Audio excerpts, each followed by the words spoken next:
long before Freud wrote about the unconscious mind, and before the world even had a word for psychology, there lived a man who understood the human mind completely. He was a man who could read emotions as easily as others read faces, guiding kings, warriors, and even gods, not by power, but by profound understanding. His name was Krishna, and to call him a god is easy, but to truly understand him, you must see him as the world's first psychologist. Krishna didn't just fight wars on the battlefield, he fought wars inside the human heart, delving into the deepest conflicts of the human psyche. On that morning of Kurukshetra, Arjuna's hands trembled, his voice broke as he stood at the edge of war, facing his teachers, his brothers, his own blood. He wasn't weak. He was human, experiencing the same fear, guilt, and confusion that haunt us today, and in that moment, Krishna didn't give him orders, but profound insight. Your mind, Krishna said, is both your best friend and your worst enemy, describing what modern science calls the duality of consciousness. This is the constant battle between thought and self, where one part of you desires peace and another part seeks control, a struggle Krishna deeply understood. He understood that we are not what we feel, but rather the one who watches those feelings, a concept centuries later psychology would call self-awareness.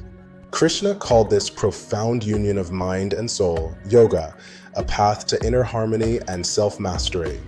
When Arjuna confessed, "My mind is restless, Krishna, like the wind," Krishna smiled, knowing every human feels the same turbulent emotions.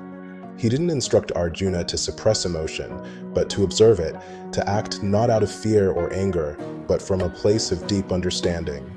This was not religion, it was psychology, a practical guide to navigating the complexities of the human heart. Even in Vrindavan, Krishna was studying the mind, not through books, but through the profound lessons of love and attachment. He taught that attachment causes suffering and that love must flow freely, not cling, revealing a truth every therapist repeats today. When he left Vrindavan, he broke hearts, including his own, but through that pain, he revealed that you cannot heal others until you stop identifying with your own longing.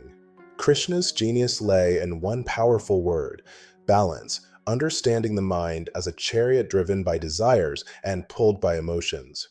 When the horses of emotion run wild, life descends into chaos, but when the reins are held steady by awareness, peace inevitably returns. This was not mysticism, it was mental equilibrium, the very foundation of all emotional intelligence we recognize today. Freud explored the unconscious mind, and Jung spoke of archetypes, but Krishna lived them through the people around him, embodying these concepts. He saw Duryodhana's ego as pure ID, driven by raw desire and envy, and Arjuna's conflict as ego, torn between duty and morality. And he himself stood as the self, the balanced center, aware of both, dissecting the human psyche long before psychology was even born. Krishna never opened a clinic, nor did he ever charge for advice, yet he healed minds with his words, his silence, and his profound presence. He taught a world lost in violence that peace begins within, and that your mind, if understood, can become your greatest ally. But if ignored, it becomes your greatest enemy, leading to internal strife and suffering.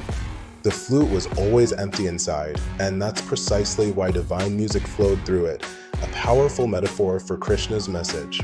Empty your mind of noise, and truth will sing through you, guiding you to clarity and inner peace. He wasn't just the god of love or war, he was the god of understanding, the first to decode the mind, not to control it, but to set it free. Krishna, the world's first psychologist, whose timeless wisdom continues to illuminate the path to self-discovery.